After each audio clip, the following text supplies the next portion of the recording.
Hello दोस्तों, कैसे हो? पहले तो सभी को राम राम। दोस्तों, काफी बाद आपके सामने आ रहा हूँ। डिजिटल बोर्ड है, काफी आपके लिए सुविधा की गई है, आप सबके लिए। आज आपको जो आने वाली वैकेंसी है उसके बारे में बताऊंगा, थोड़ा सा पढ़ाऊंगा कि किस तरीके से आपको पढ़ना है, किस तरीके से आपको सिलेक्शन लेना है, हर चीज के बारे में बताऊंगा। क्योंकि आप सबको पता है कि रीट का रिजल्ट आ चुका है, बाकी वैकेंसियां हैं जो कम से कम आपको काफी वैकेंसी आप देखने को मिलेंगी, यानी एक महीने के अंदर अंदर, यानी जून में आपको काफी वैकेंसियों का नोटिफिकेशन देखने को मिलेगा। ये मानो आप, जो कुछ सीईटी से बाहर भी होंगी, सीईटी के अंदर भी होंगी, ये मानो आप। तो ये साल 2023 आप सबके लिए लकी होने वाली है, मानो आप जो राजस्थान की वैकेंसियों की तैयारी कर रहा है। बाकी हम बात करेंगे, थोड़ा सा पढ़ाऊंगा आपको मैं, ट्रिक से पढ़ाऊंगा, शानदार तरीके से लेकर चलेंगे। ये मानो आप जीके ते आपको अंगुलियों पे याद कराने वाला हूँ हर चीज। और रेगुलर क्लासें मिलेंगी, साइंस के भी मिलेंगी। जो सर हैं काफी पॉपुलर है यहाँ के, मतलब एरिया में काफी नाम है। साइंस वो शानदार तरीके से पढ़ाएंगे, ये मानो आप। बाकी बात करते हैं, आप सबको पता है कि पटवारी की वैकेंसी आ रही है एक। तो थोड़ा सा क्या है कि मैं पहली बार पढ़ा रहा हूँ, तो थोड़ा सा धीरे धीरे आदत में हो जाएगा, आपको भी समझ में आने लग जाएगा। आप साथ बने रहना, बस लास्ट तक वीडियो देखना, आज की वीडियो आप लास्ट तक देखना, फिर आपका जो भी डिसीजन है वो बता देना कमेंट में। पटवारी की आ रही है, और महिला एएसआई की वैकेंसी आ रही है, उसका सिलेबस के बारे में बात करेंगे, दोनों के बारे में। और भी जैसे राजस्थान पुलिस की वैकेंसी आ रही है, आरएससी की भी आएगी जो सीएटी से बाहर होगी, और जो इसमें RISF है उसकी वैकेंसी आ रही है, ये सीईटी से बाहर होगी। यानी काफी वैकेंसियां जो सीईटी से बाहर होंगी, लेकिन ज्यादातर सीईटी के अंदर भी हैं। लेकिन पटवारी की जो वैकेंसी आ रही है, आप सबको पता कि 29,000 29,500 के आसपास आ रही है, और सीट आगे बढ़ाई भी जा सकती है, क्योंकि दौर चल रहा है, चुनाव आ रहे हैं, तो सीट बढ़ाई भी जा सकती है, 3 की 4 भी की जा सकती है। वो आपके लक पे डिपेंड करता है। बाकी एएसआई की आप सबको पता है कि वैकेंसी आने, यानी महिलाओं की आ रही है, तो अच्छा, पहली बार राजस्थान में एएसआई की पोस्ट आ रही है महिलाओं के लिए, जो ऐसी वैकेंसी आ रही है, ये मानो आप लकी है, ये मानो आप। उसके लिए आपको पढ़ना पड़ेगा शानदार तरीके से। और आप सबको पता है कि राजस्थान की जितनी वैकेंसियां होती हैं उसके लिए जीके का अहम रोल होता है।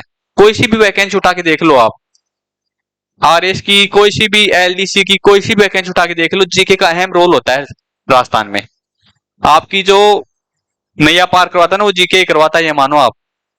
जीके को शानदार तरीके से लेके चलेंगे। आज तो क्या है कि मैं आपको थोड़ा सा पढ़ाऊंगा, क्योंकि मेरा भी थोड़ा सा रूटीन में हो जाएगा डिजिटल बोर्ड यूज में लेने से। आप सबको पता है कि थोड़ा सा कल्चर तो वही है राजस्थान में, लेकिन भूगोल चेंज हो गया है। तो भूगोल को आप जो आने वाली जो वैकेंसी है 6 महीने के अंदर, उसमें वो ही रहेगा सारा जीके। पिछला वाला जो भूगोल है वो ही रहेगा, और जो कल्चर है वो भी रहेगी। थोड़ा जो करंट की चीजें हैं वो थोड़ी आपको नहीं पूछी जाएंगी, बाकी वो ही रहेगा। लेकिन 6 महीने के बाद जो वैकेंसी आएंगी उनमें आप सब नया मैप आ गया, सब सब कुछ नई चेंज आपको देखने को मिलेंगे। लेकिन अब तक आपको वही पढ़ना है, जिसकी 4-5 महीने में जो भी एग्जाम है आपको वही पढ़ना है। और मेरे हिसाब से जब तक वैकेंसियों का टोटल एग्जाम डेट नहीं आती, तब तक आपको कल्चर ही पढ़नी है ओनली। भूगोल को साइड में रखो, कल्चर ही पढ़ो। जब आप कितना, जैसे पटवारी की वैकेंसी आ गई, वो कितने आगे जाती है उस हिसाब से भूगोल को लेके चलना है। फिर अगर 7-8 महीने लेट होती है, उससे पहले नई बुक वगैरह आ जाएंगी बाजार में, तो उस हिसाब से पढ़ाएंगे आपको। लेकिन कल्चर तो वही है, वो ही आपको पढ़ना पड़ेगा, हिस्ट्री भी वही है। अब बात करते हैं हस्तकला। आप सबको पता है हस्त यानी हाथ से बनी हुई कलाएं, जो राजस्थान में सांस्कृतिक की अहम रोल निभाती हैं। बहुत सी चीजें हैं, मतलब संस्कृति के क्षेत्र में है ना, राजस्थान सबसे आगे है इंडिया में, ये मानो आप। क्योंकि यहाँ की सांस्कृतिक भी बहुत अच्छी हैं, अच्छी भी लगती हैं।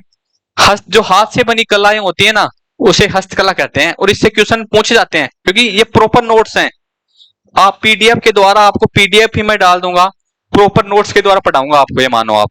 और पीडीएफ में आराम से शानदार तरीके से पढ़ो आप। नोट्स मेरे खुद के हाथ से बनाए हुए नोट्स आपके साथ शेयर कर रहा हूं, ये मानो आप। पहली बार मैं यूट्यूब पर ये नोट्स शेयर कर रहा हूं। हस्तकला उद्योग जो केंद्र है वो कहाँ पे है? बोरोनाडा, जोधपुर में। अब इसको याद कैसे करोगे? जीके को आप ट्रिक से याद करोगे ना तभी आपको ज्यादा टाइम तक याद रहेगा। वैसे आप कितना ही याद कर लो भूल जाओगे। कहा या तो कहानियों से याद करो या फिर थोड़ी ट्रिक बना के याद रखो, तभी जीके याद रहेगा।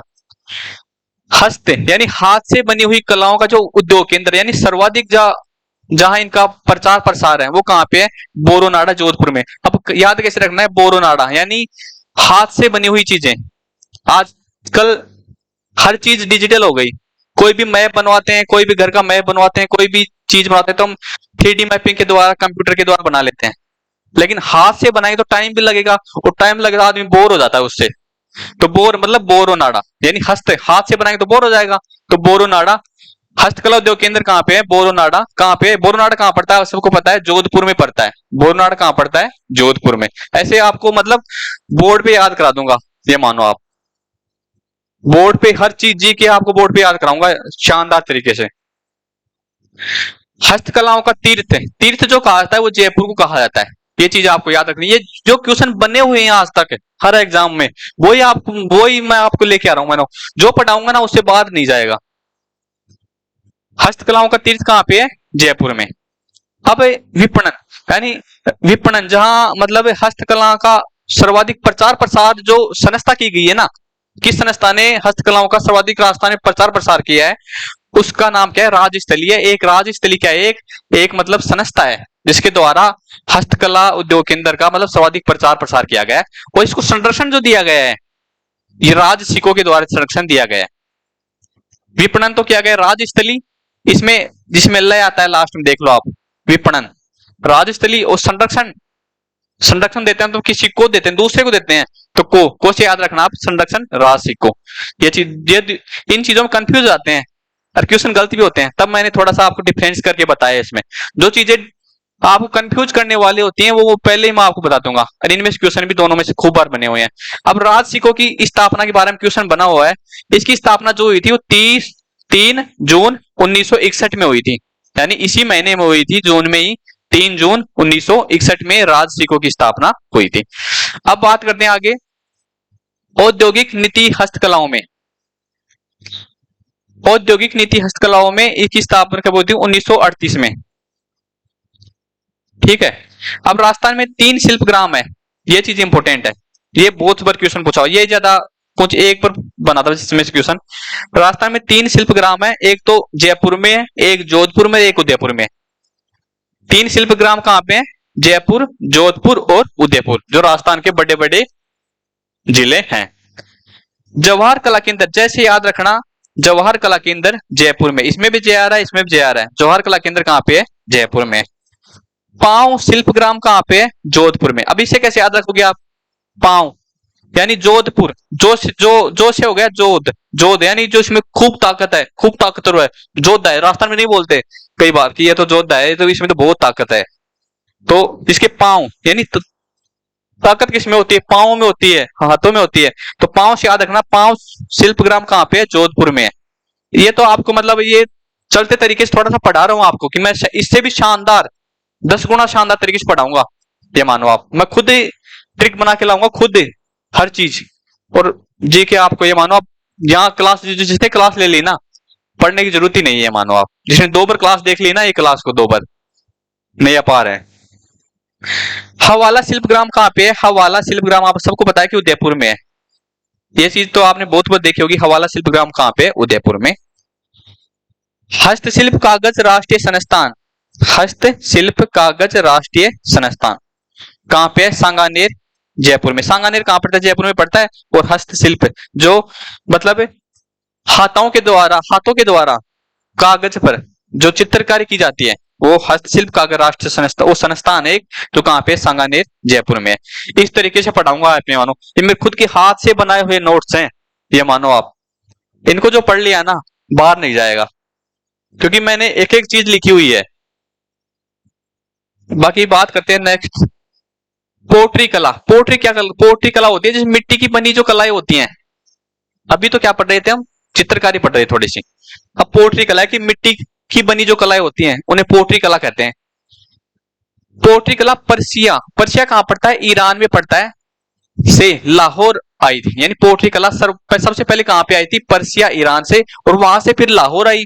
और लाहौर तो आपको सबको पता है कि राजस्थान के पास में ही है। तो लाहौर से आमेर के शासक मान सिंह भारत लाए थे, यानी भारत में पोट्री कला को कौन लाया था? मान सिंह लाया था। ये चीज आपको याद रखनी है।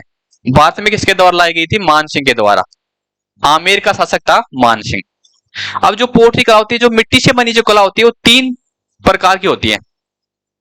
एक होती है चिकनी मिट्टी कला, जिसे चिकनी पोट्री कहते हैं। चिकनी मिट्टी कला जिसे चिकनी पोट्री कला कहते हैं।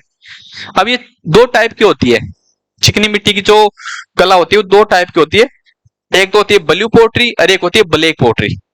सबको पता है आपको कि ब्लैक पोट्री, ब्लैक क्या आ रहा है? यानी कोटा। ब्लैक पोट्री कोटा की प्रसिद्ध है। अब सबको पता है इस चीज के बारे में। जो कंपटीशन की तैयारी कर रहा है 6 महीने से, जो कुछ काफी टाइम से भी कर रहे होंगे, 2 साल से 3 साल से, लेकिन आप जीके को लेके चलोगे ना, सिलेक्शन वही दे। रीजनिंग भी सब पढ़ लेता है, सबको आती है रीजनिंग। मेन रोल होता है जीके का। जीके में मात खा जाते हैं। कुछ बोलते हैं कि जो पढ़ के जाता है जीके में उसमें क्वेश्चन नहीं मिलते। मेन बात ना, पढ़ के क्या जाते हो आप अच्छा पढ़ोगे, लिमिट कम पढ़ लो, लेकिन अच्छी चीज पढ़ो। सिलेबस बहुत है पढ़ने के लिए, हजारों बुक है जीके की, लेकिन कुछ सिलेक्शन लेने वाले एक बुक से ही ले लेते हैं, क्योंकि उनको पढ़ना पड़ता है कि क्या छोड़ना है क्या पढ़ना है। तो वही चीज है कि इंपोर्टेंट इंपोर्टेंट चीजें लेके चलो। ब्लू पोट्री जयपुर की प्रसिद्ध है। स्वर्णकाल राम सिंह सेकंड, यानी ब्लू पोट्री का स्वर्णकाल किसे कहते हैं? राम सिंह सेकंड को कहते हैं। क्योंकि ब्लू पोट्री जो राम सिंह सेकंड का जो स्वर्णकाल था जयपुर में, उसी के शासनकाल में ब्लू पोट्री सर्वाधिक मतलब प्रसारित हुई थी उसी के टाइम में। अब ब्लू पोट्री का प्रसिद्ध कलाकार कौन था? करपाल सिंह शेखावत था। ये क्वेश्चन बना हुआ तब लेके आया हूं मैं। और करपाल सिंह कहां के था? महू महू पड़ता है सीकर में, सीकर का था करपाल सिंह शेखावत। इसका ब्लू पोट्री का प्रसिद्ध कलाकार था, यानी इसे सर्वाधिक मतलब रुचि थी इसमें ब्लू पोट्री में। ये पद्मश्री दिया गया था इसे, सन आपको याद करने की जरूरत नहीं है। अन्य कलाकार की बात करें तो चूड़ामन, कालूराम, गोपाल सिंह, अनिल और दोराया। आप ये चीजें आप याद करो या ना करो, लेकिन करपाल सिंह को आपको जरूर याद रखना है। करपाल सिंह तो बहुत बार पूछा गया है, ये चीज आपको याद रखनी है। बाकी ब्लू पोट्री में हराकात, ब्लू पोट्री में क्या कहा, यानी ब्लू पोट्री किस चीज से बनती है? इसमें हरा कांच होता है, क्वार्ट्ज पाउडर होता है, मुल्तानी मिट्टी होती है, ब्लू डाई का मिश्रण होता है। 800 डिग्री सेल्सियस पर इसे पकाया जाता है, यानी 800 डिग्री सेल्सियस बहुत ज्यादा हो जाता है, यानी 100 डिग्री सेल्सियस पर ही पानी उबलने लगता है। तो 800 डिग्री पर तो मतलब बहुत ज्यादा गर्म करके इसे पकाया जाता है। ये मानो आप, ये पोट्री कला के बारे में आपको मैंने कंप्लीट बताया। आप खुद क्वेश्चन मिला के देख लेना, अगर इससे बाहर क्वेश्चन आपको मिल रहे तो मेरे को बताना। बाकी शानदार तरीके से लेके चलेंगे। आज थोड़ी छोटी सी रख लेते हैं हम वीडियो। आप कमेंट में बताना कि आपको अगर अच्छा लगा है तो कमेंट, प्यारा सा कमेंट कर देना, वीडियो को शेयर कर देना, लाइक कर देना, नए हैं जो चैनल को सब्सक्राइब कर देना। क्योंकि आप अच्छे कमेंट करते हो तो एक मोटिवेशन मिलता है, मे भी कि ठीक है आपको अच्छा समझ में आ रहा है, अब शानदार तरीके से लेकेंगे, मस्त तरीके से लेके चलेंगे। इसलिए बस खुश रहा करो, मस्त रहा करो, पॉजिटिव रहा करो। धन्यवाद।